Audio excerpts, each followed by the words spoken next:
Filipina talent ang muling umaangat sa international scene matapos makuha ni Lorraine Wong ang nominasyon bilang Most Popular Rising Star sa Star Awards 31st Edition, Singapore.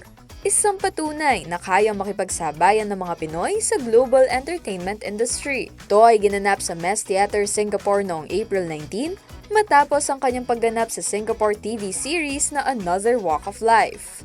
Tubong Las Piñas City. Unang nakilala si Lorraine noong 2022 bilang kalahok sa Miss Chinatown, Philippines. Isang pageant na nagtatampok sa Filipino-Chinese heritage kung saan siya tinanghal bilang second runner-up sa kompetisyon. Mula sa pageant stage, unti-unti niyang binuksan ang pinto patungo sa mundo ng showbiz.